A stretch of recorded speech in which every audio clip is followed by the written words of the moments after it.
Olá, graça, paz e bem, força, alegria e esperança nos nossos corações, de Deus, todos os dias. Amém. Seja muito bem-vindo, 22º dia de leitura do nosso plano de leitura bíblica e do Catecismo em 365 dias, pelo cronograma do Padre Mário Sartori. Hoje leremos Gênesis, capítulo 31, Salmo 21, Mateus, capítulo 12, versículos 38 até o fim, e o Catecismo, parágrafos 172 a 184. Com a graça de Deus, em nome do Pai, do Filho e do Espírito Santo. Amém. Que Deus abençoe a nossa leitura, os nossos estudos e interpretação da palavra de Deus. Gênesis, capítulo 31. Fuga de Jacó. Jacó soube que os filhos de Labão diziam: Jacó tomou tudo o que era de nosso pai e foi às custas de nosso pai que ele constituiu toda essa riqueza. Jacó percebeu que Labão não o tratava mais como antes. E Yahvé disse a Jacó: Volta à terra de teus pais, em tua pátria, e eu estarei contigo. Jacó chamou Raquel e Lia nos campos onde estavam seus rebanhos e lhes disse: Vejo que o rosto de vosso pai não me trata como antes, mas o Deus de meu pai está comigo. Vós sabeis que eu servi o vosso pai com todas as minhas forças. Vosso pai me enganou e mudou 10 vezes o meu salário, mas Deus não lhe permitiu que me fizesse mal. Cada vez que ele dizia: O que for salpicado será teu salário, todos os animais pariam crias salpicadas. Cada vez que ele me dizia: O que for listrado será teu salário, todos os animais pariam crias listradas. E Deus tomou o seu rebanho e o deu a mim. Aconteceu que, chegando o tempo em que os animais entram em cio, ergui os olhos e vi em sonho que os bodes que cobriam as fêmeas eram listrados, malhados ou mosqueados. O anjo de Deus me disse em sonho: Jacó, e eu respondi: Sim. Ele me disse: Ergue os olhos e vê. Todos os bodes que cobrem as fêmeas são listrados, malhados ou mosqueados, pois eu vi tudo o que te fez Labão. Eu sou o Deus que te apareceu em Betel, onde ungiste uma estrela e me fizeste um voto. Agora levanta-te, sai desta terra e retorna à tua pátria. Raquel e Lia responderam-lhe: Temos nós ainda uma parte e uma herança na casa de nosso pai? Não nos considera ele como estrangeiras, pois nos vendeu e em seguida consumiu nosso dinheiro? Sim, toda a riqueza que Deus retirou de nosso pai é nossa e de nossos filhos. Faze, pois, agora tudo o que Deus te disse. Então Jacó se levantou, fez montar seus filhos e suas mulheres sobre os camelos e conduziu diante de si todo o seu rebanho, com todos os bens que adquirira, o rebanho que lhe pertencia e que lhe adquirira em Padã-Arã, para ir a Isaque, seu pai, na terra de Canaã. Labão fora tosquiar seu rebanho e Raquel roubou os ídolos domésticos que pertenciam a seu pai. Jacó dissimulou com Labão, o arameu, não lhe deixando suspeitar que fugia. Ele fugiu com tudo o que tinha, partiu, atravessou o rio e dirigiu-se para o monte Galaá. Labão persegue Jacó. No terceiro dia avisou-se a Labão que Jacó tinha fugido. Ele tomou consigo a seus irmãos, perseguindo-o durante 7 dias de caminho, e o alcançou no monte Galaade. Deus visitou Labão, o arameu, numa visão noturna e lhe disse: Guarda-te de dizer a Jacó o que quer que seja. Labão alcançou Jacó, que tinha plantado sua tenda na montanha, e Labão plantou sua tenda no monte Galaade. Labão disse a Jacó: Que fizeste enganando meu espírito e levando minhas filhas como prisioneiros de guerra? Por que fugiste secretamente e me enganaste em vez de me advertir, para que eu te despedisse na alegria e com cânticos, com tamborins e liras? Não me deixaste beijar meus filhos e minhas filhas? Verdadeiramente agiste como um insensato. Poderia causar-te danos, mas o Deus de teu pai, na noite passada, me disse isto: Guarda-te de dizer a Jacó o que quer que seja. Agora que já partiste, uma vez que tinhas tanta saudade da casa de teu pai, por que roubaste meus deuses? Jacó respondeu assim a Labão: Eu tive medo, pensei que irias me tomar tuas filhas. Mas aquele junto ao qual encontrastes teus deuses não ficará vivo. Diante de nossos irmãos, verifica o que te pertence e que está comigo e leva-o. Com efeito, Jacó ignorava que Raquel os tivesse roubado. Labão foi procurar na tenda de Jacó, depois na tenda de Lia, depois na tenda das duas servas e nada encontrou. Ele saiu da tenda de Lia e entrou na de Raquel. Ora, Raquel tomara os ídolos domésticos, pusera-os na sela do camelo e sentara-se por cima. Labão procurou em toda a tenda e nada encontrou. Raquel disse a seu pai: Que meu senhor não veja com cólera que eu não me levante na tua presença, pois tenho o que é costumeiro às mulheres. Labão procurou e não encontrou os ídolos. Enfureceu-se Jacó e discutiu com Labão. E Jacó dirigiu assim a palavra a Labão: Qual é meu crime? Qual é minha falta? Para que me persigas? Procuraste em todos os meus utensílios? Encontraste acaso algum utensílio de tua casa? Põe-no aqui diante de meus irmãos e teus irmãos, e que eles julguem entre nós dois. Eis que há 20 anos estou contigo, tuas ovelhas e tuas cabras não abortaram, e eu não comi os cordeiros do teu rebanho. Não te apresentei os animais despedaçados pelas feras, mas eu mesmo compensava sua perda. De mim reclamavas o que fora roubado de dia e o que fora roubado de noite. Durante o dia devorava-me o calor, durante a noite o frio, e o sono fugia de meus olhos. Eis que já estou há 20 anos em tua casa, eu te servi 14 anos por tuas 2 filhas e 6 anos por teu rebanho, e 10 vezes tu mudaste meu salário. Se o Deus de meu pai, o Deus de Abraão, o parente de Isaque, não estivesse comigo, tu me terias despedido de mãos vazias. Mas Deus viu minhas canseiras e o trabalho de meus braços, e na noite passada fez-me justiça. Tratado entre Jacó e Labão. Assim respondeu Labão a Jacó: Minhas são as filhas, minhas estas crianças, meu é o rebanho, tudo o que vês é meu. Mas que posso fazer hoje por minhas filhas e pelas crianças que elas deram ao mundo? Vamos, concluamos um tratado, eu e tu, e que isso sirva de testemunho entre mim e ti. Então Jacó tomou uma pedra e a erigiu como estela. E Jacó disse a seus irmãos: Ajuntai pedras.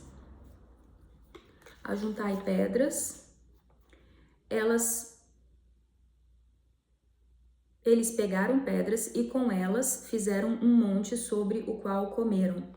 Labão o chamou de Jegar Saaduta e Jacó o chamou Galed.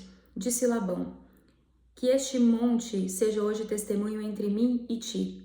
Por isso o chamou Galed e Masfa, pois disse: Que Yahvé seja vigia entre mim e ti, quando nos separarmos um do outro. Se maltratares minhas filhas, ou se tomares outras mulheres além de minhas filhas e ninguém estiver conosco, vê, Deus é testemunha entre mim e ti. E Labão disse a Jacó: Eis este monte que reuni entre mim e ti, e eis a estela. Este monte é testemunha, a estela é testemunha, de que não devo ultrapassar este monte para o teu lado, e de que não deves ultrapassar este monte e esta estela para o meu lado, com más intenções. Que o Deus de Abraão e o Deus de Nacor julguem entre nós.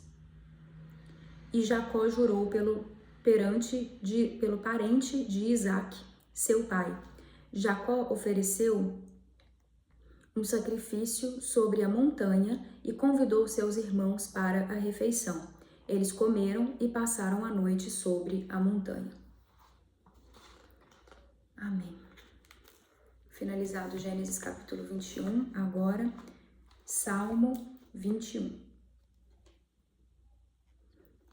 Aproveitando o Salmo 21, Salmo 117, que eu não li no iniciozinho enquanto começamos, eu lerei agora. Aquele curtinho que a gente faz como chamado ao louvor a Deus. Convite ao louvor. Salmo 117. Aleluia, Louvai Yahvé, nações todas, glorificai-o todos os povos, pois seu amor é forte e sua verdade é para sempre. Amém. Salmo 21, liturgia de coroação. Do mestre de canto, Salmo de Davi. Yahvé, o rei se alegra com tua força, e como exulta com tua salvação. Concedeste o desejo do seu coração, não negaste o pedido de seus lábios, pois tu o precedes com bênçãos felizes, cinges com coroa de ouro sua cabeça. Ele te pediu a vida e tu a concedeste, dia sem fim para sempre. Grande é a sua glória com a tua salvação, tu o vestiste com honra e esplendor. Sim, tu o constituis como bênção para sempre e o enches de alegria com tua presença. Sim, o rei confia em Yahvé e com o amor do Altíssimo jamais vacilará. Tua mão encontrará teus inimigos todos, tua direita encontrará os que te odeiam. Deles farás uma fornalha no dia da tua face, e Yahvé os engolirá em sua ira, o fogo os devorará. Extirparás da terra sua posteridade, sua descendência dentre os filhos de Adão. Se pretenderem o mal contra ti, se amadurecerem um plano, nada conseguirão, pois tu os porás de costas, visarás sua face com teu arco. Levanta-te com tua força, Yahvé, nós cantaremos e tocaremos ao teu poder. Amém.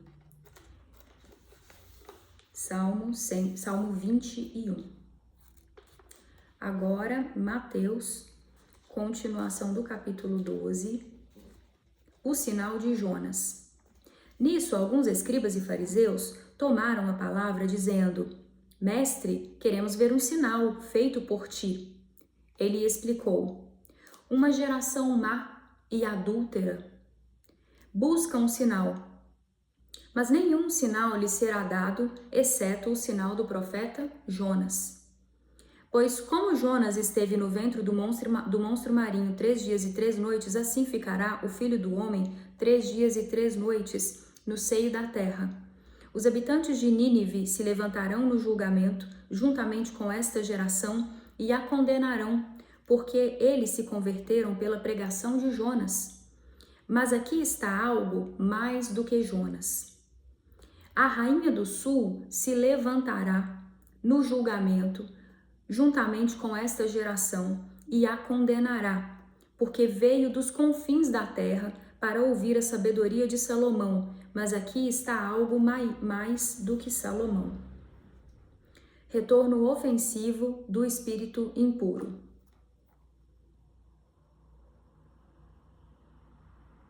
Só conferindo. 3:50. Retorno ofensivo do espírito impuro. Quando o espírito impuro sai do homem, perambula por lugares áridos procurando repouso, mas não o encontra. Então diz: voltarei para a minha casa, de onde saí. Chegando lá, encontra-a desocupada, varrida e arrumada. Diante disso, vai e toma consigo outros 7 espíritos piores do que ele e vem habitar ali. E com isso, a condição final daquele homem torna-se pior do que antes. Eis o que acontecerá a esta geração má. Os verdadeiros parentes de Jesus. Estando ainda a falar às multidões, sua mãe e seus irmãos estavam fora, procurando falar-lhe.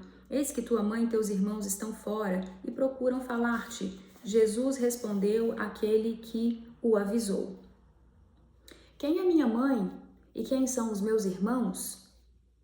E apontando para os discípulos com a mão, disse: Aqui estão minha mãe e meus irmãos. Porque aquele que fizer a vontade de meu Pai, que está nos céus, esse é meu irmão, irmã e mãe. Amém. Essa foi a finalização de Mateus capítulo 12 e agora seguimos para a leitura do Catecismo, parágrafos 172 até o fim do capítulo 184. Uma única fé.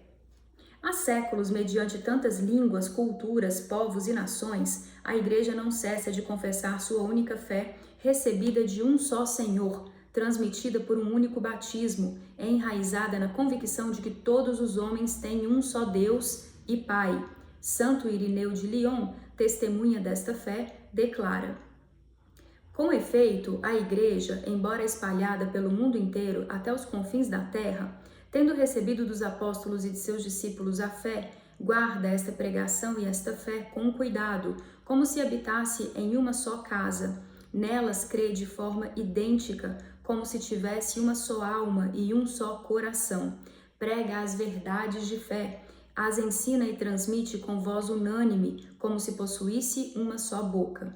Pois, se no mundo as línguas diferem, o conteúdo da tradição é uno e idêntico.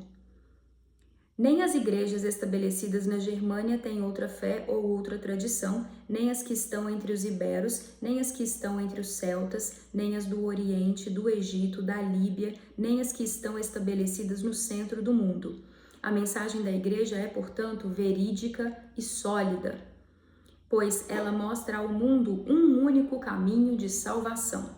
Esta fé que recebemos da igreja, nós aguardamos cuidadosamente, pois sem cessar sob a ação do Espírito de Deus, como um depósito de grande valor contido em um vaso precioso, ela rejuvenesce e faz rejuvenescer o próprio vaso que a contém. Resumindo o capítulo, a fé é uma adesão pessoal do homem inteiro a Deus que se revela. Ela inclui a adesão da inteligência e da vontade à revelação que Deus faz de si mesmo por suas ações e palavras. Por conseguinte, crer tem dupla referência, à pessoa e à verdade. A verdade por confiança na pessoa que a atesta. Não devemos crer em ninguém a não ser em Deus, o Pai, o Filho e o Espírito Santo. Amém. A fé é um dom sobrenatural de Deus. Para crer, o homem tem necessidade dos auxílios interiores do Espírito Santo. Crer é um ato humano, consciente e livre, que corresponde à dignidade da pessoa humana. Crer é um ato eclesial. A fé da igreja precede, gera, sustenta e alimenta a nossa fé. A igreja é a mãe de todos os crentes. Ninguém pode ter a Deus por pai se não tem a igreja por mãe. Nós cremos em tudo o que está contido na palavra de Deus, escrita ou transmitida, e que a igreja propõe a crer como divinamente revelado.